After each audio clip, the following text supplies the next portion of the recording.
It's roaming up. What's going on, everybody? Welcome in to another edition of The Rome Show here on 12ozsports.com. We broadcast live on YouTube, X, and Roku TV. I'm your host, Andrew Romanella, and it is Rome Show on the road from Smashville, Nashville, Tennessee. That is right. We are having a blast. It is our third and final day broadcasting from the NCAA convention in Nashville, Tennessee. And we have had a blast. We hope you have enjoyed the shows. If you missed any of them, or you just want to share it with a friend, go to youtube.com/12OZ Sports and just go ahead and hit that subscribe button. You subscribe to 12OZ Sports. That's the mothership, and you'll get every single show you need to get, plus the Rome Show on loop, the podcast, the Rome Show podcast, wherever you get your podcasts. And then if you follow us on social media, the Rome Show 1 or 12OZ Sports. That's the Rome Show, then the number 1, and then the numbers 12OZ, sports on all the social media platforms.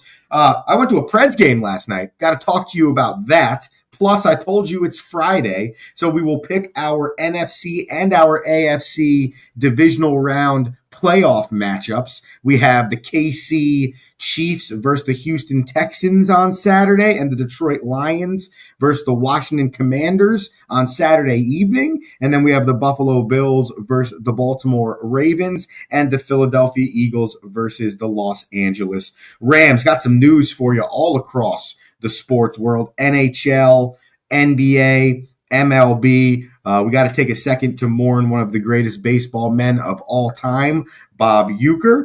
And we have Whatya, Watchin. So we'll tell you what we're watching this weekend that we think you should be watching this weekend. If you comment live on YouTube and X, we can put it up on the show. We'd love to hear from the fans today in our final day in Smashville. Yeah, so last night went downtown Broadway to Bridgestone Arena in downtown Nashville, Tennessee to check out the Nashville Predators against the Chicago Blackhawks. And I got to tell you, we got super lucky yesterday. Obviously, the Preds are okay this season. If you tune into Hockey with Rocky every Tuesday, you'll know everything you need to know about the NHL. But Steven Stamkos was signed to Nashville after a long and a great career in Tampa Bay.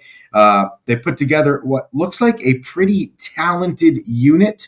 UC Saros in goal, and it seems like a situation that should be working in Nashville, and it has worked better more recently than it had at the beginning of the season. And with the trade deadline looming in about 6 weeks, will be interesting to see what they decide to do. But going to the game was less about how good either team was, and it was more about trying to experience an arena we had not been to before. So the Predators take on the Blackhawks. Both teams are the bottom two teams in the Central, but both teams have awesome talent. And if you ever listen to the Rome Show, you know I'm a huge Steven Stamkos fan. So we get to the game, which first off is built right into the center of the city, downtown in Nashville. And I got to tell you, ladies and gentlemen, it's awesome. We went to some place called Assembly Hall right across the street from the stadium. You could legitimately see the stadium.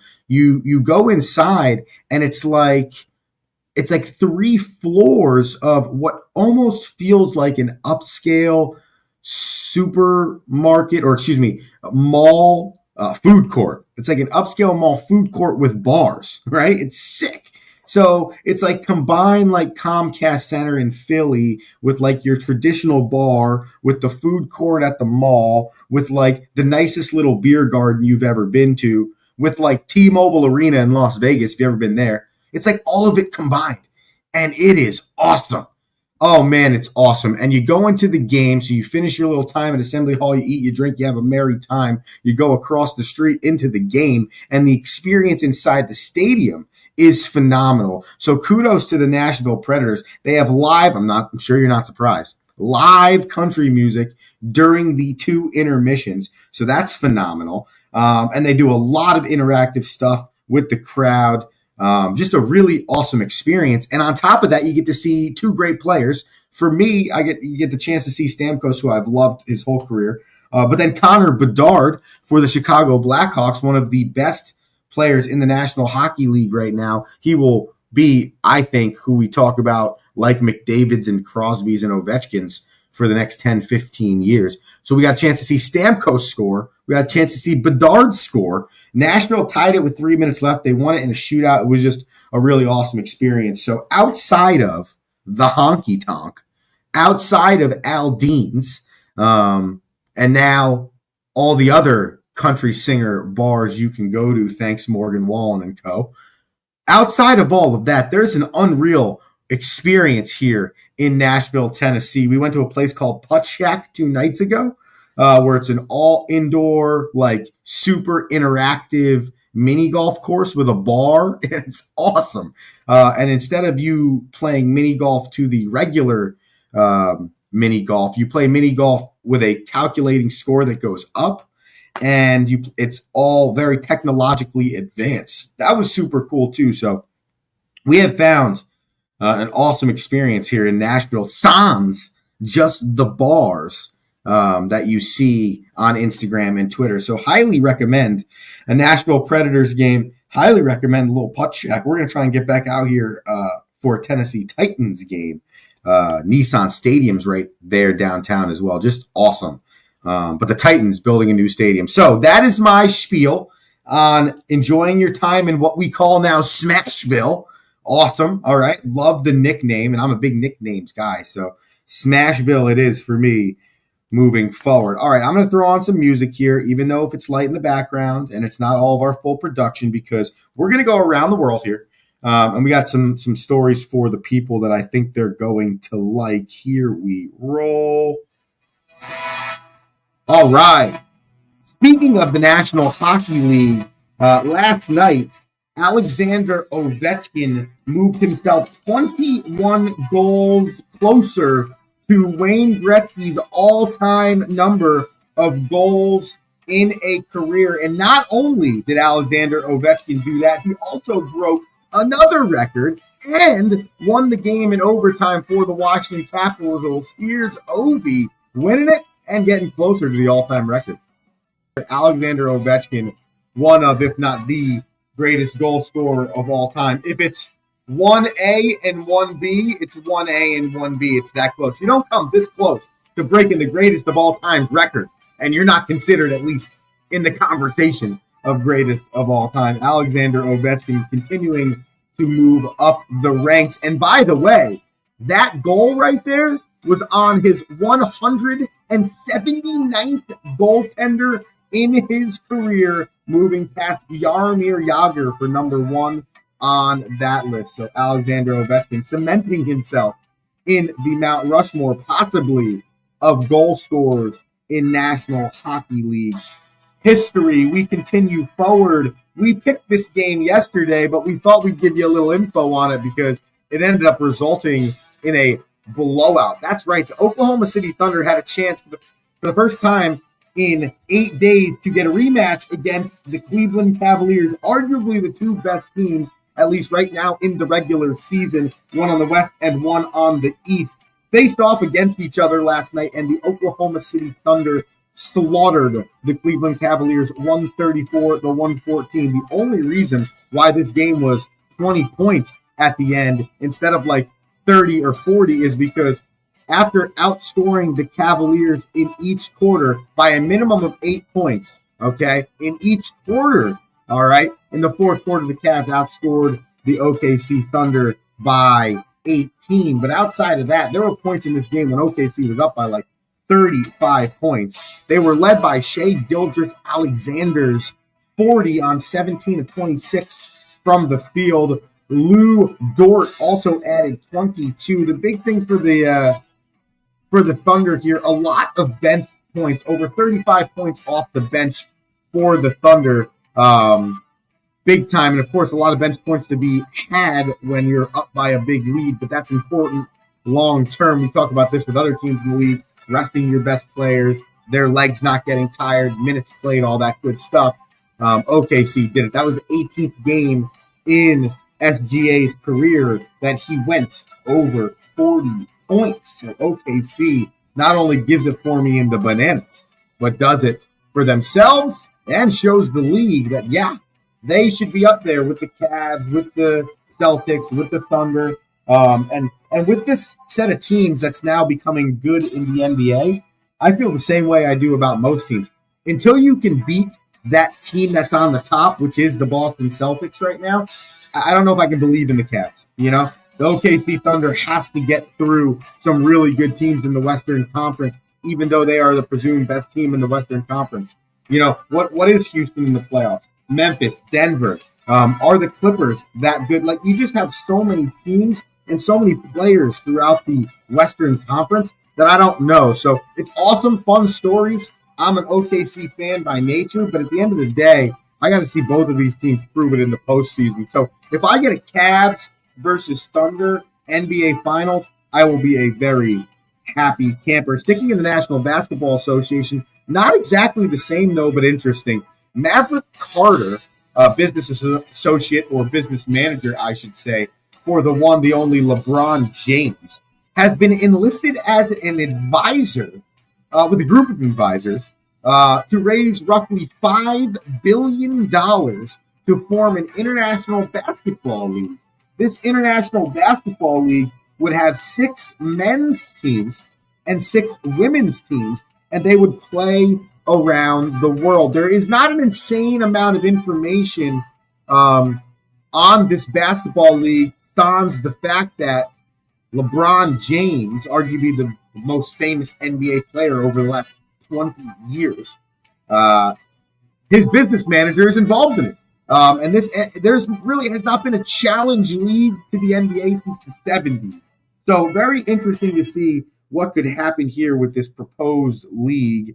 Maverick Carter, and if Maverick Carter is involved, that probably means LeBron James is involved. And it's a very interesting proposition. The only 2 leagues to really rival the NBA in the history of my lifetimes, the WNBA, which is essentially the NBA for women. So to me, that's not a rival. That's a same level type thing. Don't care about the money, don't care about the TV stuff, none of that. It's the same thing.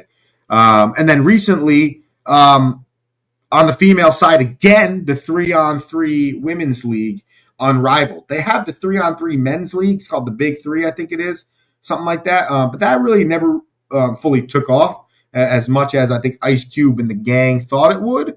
But either way, great concept. I think I've enjoyed watching it. I think it ends up on like FS1 or NBC Sports Rando Network or something like that. So interesting news there out of basketball. And I'm curious to see what that means moving forward. What's it mean for LeBron? Is he out? His son got drafted by the Lakers. They got to play 12 minutes in an NBA game together. Now his son won't probably have an NBA career unless he makes a big turnaround. So LeBron fades off into the sunset and then tries to create a rival league to be better than the NBA. I could see that. None of that would surprise me at all. So we will see, but very interesting there. We'll take a commercial break here in Smashville. Rome Show on the road at the NCAA convention. We still have so much to talk about, including the AFC and the NFC divisional rounds. We got to give you our picks. We've broke them down each of the last 2 days. We broke down the AFC on Wednesday, broke down the NFC on Thursday. You missed either of those. Find the podcast wherever you listen to podcasts. Just search the Rome Show podcast or youtube.com/12 OZ Sports. So we'll break those 2 things down and give you our picks. Plus, we'll go with some Whatya Watchin. And we want to finish today's show taking a second to honor a baseball legend in Bob Uecker, who passed away sadly from cancer yesterday. The Milwaukee Brewers, the baseball community, the sports world has been taking some time to honor Bob Uecker, a baseball great, a baseball legend. And we wanted to do the same to end the show today on the Rome Show. So stay with us on the backside of the break. We will talk football. We will talk the sports events you need to watch this weekend, which I think is a good list. And we will honor, in the best way we can, a baseball legend in Bob Uecker. Andrew Romanella, Rome Show on the road in Smashville. Back after this commercial break. Need tickets to that next event? Well, at 12 Ounce Sports, we've got them with soccer anywhere in the world. Tickets to any venue, any sport. Want to go to NCAA or NFL football matches? We've got them. Yeah. Baseball at every level. Every Power 5 matchup is available. Don't forget, costumes and paint are optional. What's that? You want to go to Broadway? We have those too. Want to jam out? Every concert, every artist. That's right, at 12 Ounce Sports, we've got the tickets for less. 12ozsports.com/tickets. That's 12ouncesports.com/tickets.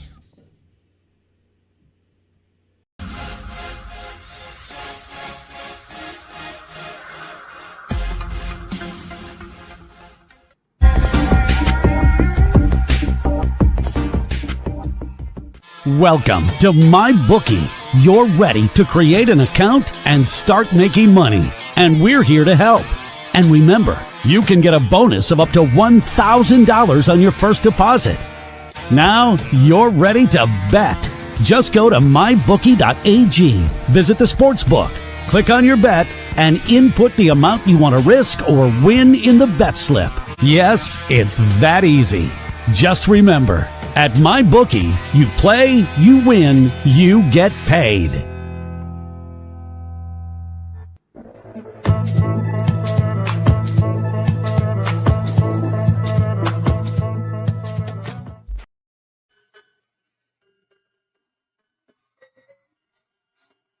It's the Rome Show.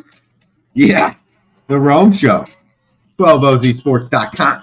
Broadcasting live on YouTube, X, and Roku TV. We are Rome Show on the roading for the third straight day for the sixth day in the last 10th broadcast opportunity. Yeah, we keep stats on ourselves here. That's what you get here on the Rome Show. If you missed the early parts of the show, just head to youtube.com/12ozsports and you'll get it all. The Rome Show, wherever you get your podcast. X, you can go to our Instagram, our X. We'll get the links there. You can get it anywhere. It's super easy. Find the show wherever you get the show. All right, we'll give you a quick little recap on our football thoughts, and then we will give you our picks. We'll talk to you about what we're watching this weekend, and we will honor the legend. Okay, the first game of the weekend coming up in the National Football League is the Chiefs versus the Texans. The number 1 Chiefs against the number 4 Texans. Just to give you a reminder, it's been 25 days since the Chiefs have played football, their number 1s, that is. 13 days since the team has played football. The issue this year has been C.J. Stroud turning the football over. He has 4 interceptions in his last 3 games. For Patrick Mahomes, that was the issue. It is no longer the issue. He has gone 6 straight games without throwing an INT. The Chiefs, they have won a lot of one-score games, but you know what? You're not 15-2 for no reason. In this contest, the Kansas City Chiefs are favored by 8 points, and the over-under is 41.5. Here's what I'm going to do, okay?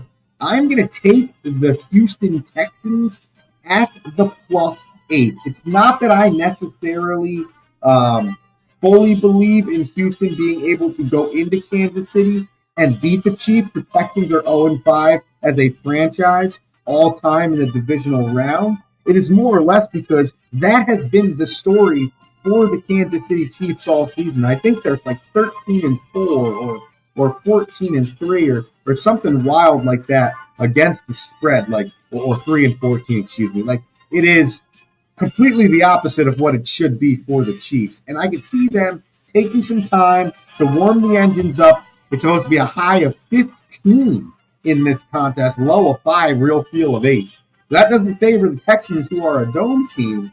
But again, this Chiefs team has not played in 2 weeks. Their number 1s haven't played in 3 weeks, and that would be their MO all year. So give me Houston at the +8, but I'll take the Chiefs on the money line. Moving to game number 2 on Saturday afternoon. We got the Lions versus the Commanders. So you go to sleep on Saturday night, and you will know the fate of both of the number 1 seeds in the National Football League. The Lions take on the number 6 Commanders. We played the clip yesterday of Dan Campbell talking about the legs of Jaden Daniels and how hard it is for any defense in the National Football League to play against a running quarterback. The Lions are favored in this game by 9.5. It's an indoor contest, so the weather does not come to play. Why the Lions are favored by 9.5, I have to believe is because their offense is so good. They have been dealing with injuries for most of the year, but they've kind of reset the defense and reset everything. No Aiden Hutchinson, unless maybe they get to the Super Bowl. So at the end of the day, it's going to come down to scheme versus talent. I've been saying this from the jump. The Lions' defense against the legs of Jaden Daniels. That leads me to believe that the Washington Commanders will make enough plays to keep this within a 10-point contest. So I will take the Washington Commanders at the plus 9.5. Now, the over-under in this game is inching towards the 55 number, and I could see that.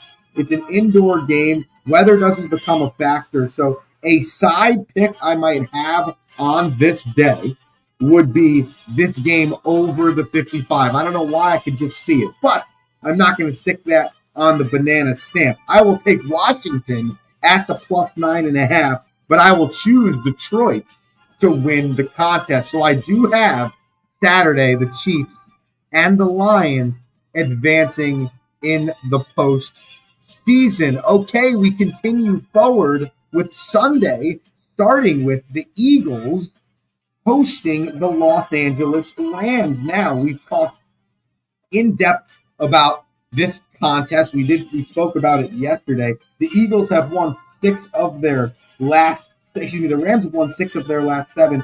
Last week of the season, they didn't play their starters, so we don't necessarily include that one, led by their defense, 17 points per game given up. 12 of the last 13 games for the Eagles, they've been victories. In the last 6, Saquon's averaging 122 yards on the ground. And oh, by the way, the last time these two teams met, Saquon Barkley set a franchise record with 255 rushing yards on the ground and 2 touchdowns against the Rams. I do believe the Rams are good enough to go on the road and win this contest. I don't know if they're good enough to go across the country to Philadelphia, which is a hostile environment. There's potentially 1 to 3 inches of snow coming in this game, high at 33, low at 16. I don't know if all of those things factor well for the Los Angeles Rams, who have had to deal with, and to no fault of their own, a lot over the last 2 to 3 weeks. So I'm going to take the Philadelphia Eagles here, and I'm going to take them at the minus 6.5. Finally, our final game of the weekend, my favorite contest of the weekend, pins Lamar Jackson against Josh Allen, the 2 Bills against the 3 Ravens in Orchard Park, New York. Now, you got to always look at what the temperatures are possibly going to be like. And it does say that there's a possibility of hitting a high of 40. I don't believe that at all. I think the low of 10 and the wind chill factor and the real feel of roughly 20-something is where I'm going to fall for this game. Possibly 1 to 3 inches of snow overnight on Saturday. So cold plus temperatures. Now, the Ravens are coming from Maryland, Baltimore. Not ridiculously different. It can get cold there. It can snow. They can deal with those elements. So that does not become a factor. And plus, when you look at that, you say to yourself, which of these two teams has a better running game? And check mark for the Baltimore Ravens, significantly better running game. So I give the check mark there to the Ravens. The Ravens are favored in this game by a point, so it's a pick 'em. Both offenses coming in averaging 30-plus a game in the regular season. I want to believe in Lamar Jackson and the Ravens. I believe this game means more for Lamar Jackson and the Baltimore Ravens. I believe on paper, Lamar and the Baltimore Ravens have more talent, have a better running game, have better weapons. But I think at the end of the day, this is Josh Allen and the Buffalo Bills year. I'm going to take the Bills at the +1. Not many people have talked about them except outside of Josh Allen all year. There was 0 expectations for them coming into the season. They started out really slow, then they started to pick up steam. Now you're looking at it and you're going, yeah, they could be the best football team in the National Football League. Maybe not on paper, but best team, keyword there, in the National Football League. So I'm going to give that nod to the Buffalo Bills. So just to give you a finish, these will count as our bananas for our Friday picks. We'll take Houston +8. We will take Washington +9.5. We got Philly at -6.5 and Buffalo at the +1. If you want my money lines, my straight ups, I got Kansas City, I got Detroit, I got Buffalo, and I got Philadelphia advancing to the conference finals. The other things I got for you this weekend is Whatya, Watchin. Hopefully a sounder coming for this one eventually. Whatya, Watchin. Over the weekend, I got 3 things I believe the people need to watch this weekend, okay? And we are all over the board. We got hockey to start. We've been talking about Alex Ovechkin and the streak. And every time Rocky comes on Tuesdays, Hockey with Rocky, check it out, 7:10 every Tuesday live, 12 OZ Sports, the Rome Show in the morning. We talk about other greats, obviously Gretzky being the first and so on and so forth. Well, on Saturday at 7 p.m., I don't know how many more times we're going to be able to see this matchup, so I'm putting it on my number 1 Whatya Watchin list.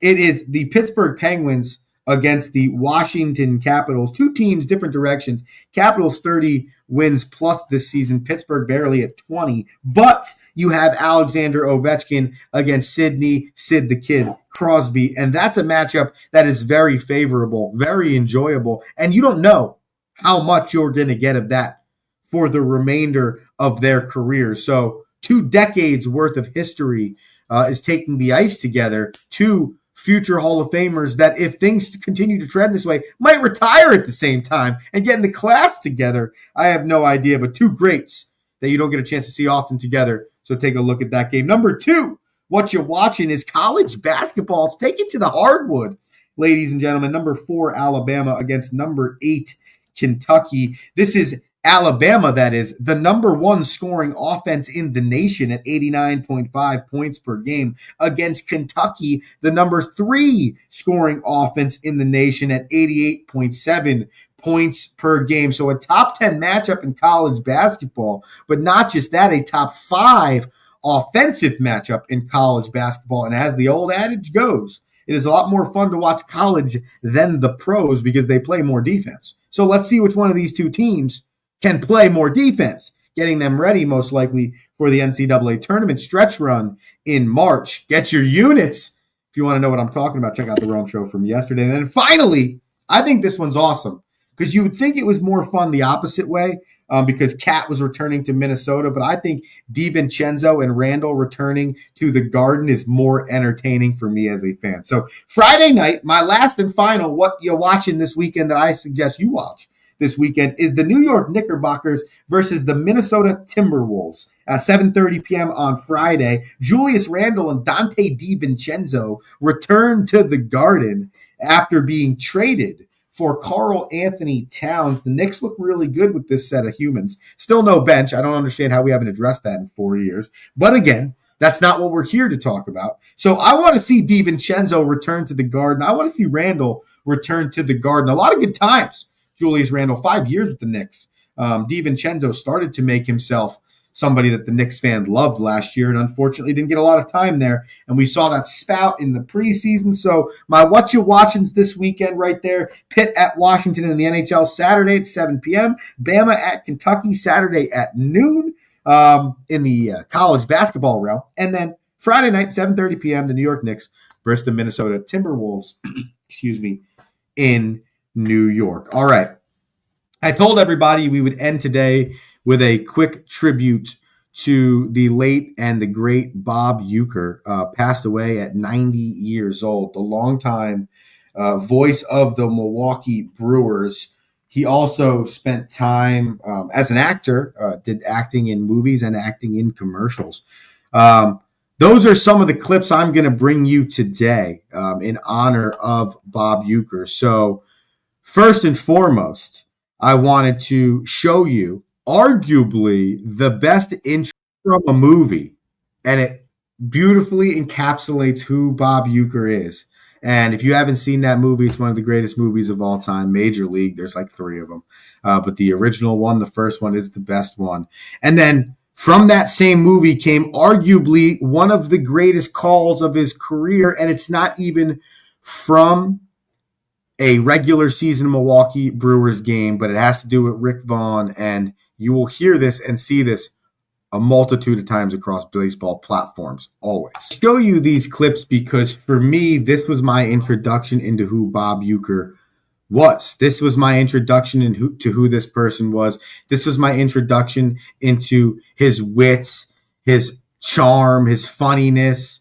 It's just his beautiful voice, the way he called the game of baseball. And this was a movie.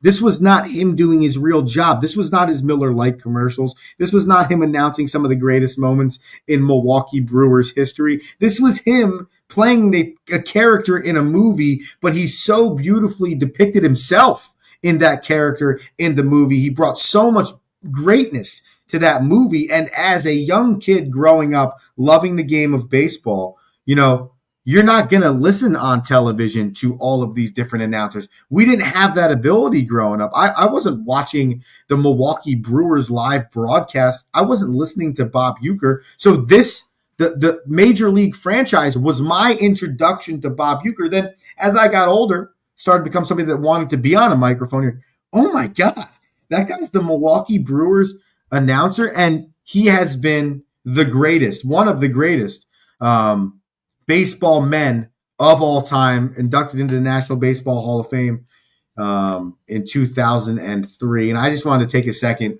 to show the 2 things that when I think Bob Uecker, for me, my memory, what's imprinted in my mind and what made him love him as an announcer were those 2 clips right there. And what's awesome, and it just goes to show you how great he was as a broadcaster and an announcer, if you can depict yourself as a non-serious version in a movie and you're that good, goes to show you how good you are when you're actually trying to be serious. He famously said one time, all the movies, all the commercials are fun, but he's always just counting down the minutes to get back to baseball. Baseball was his true love. Mine too, Bob. And I just wanted to end the show, the Rome show today, on the road, Smashville, January 17th, 2025. We're back in studio on Monday. Follow the social media everywhere. Just wanted to end the show with the way Bob Uecker was able to so beautifully close out County Stadium in the year 2000 before the Milwaukee Brewers built their new home. So in honor of a great man and a great baseball announcer, a great person, R.I.P. to Bob Uecker. Thank you for everything you've done for the game. And for the Rome show, we will see you Monday. Tonight is the final curtain. It's time to say goodbye. We will never forget you, for what was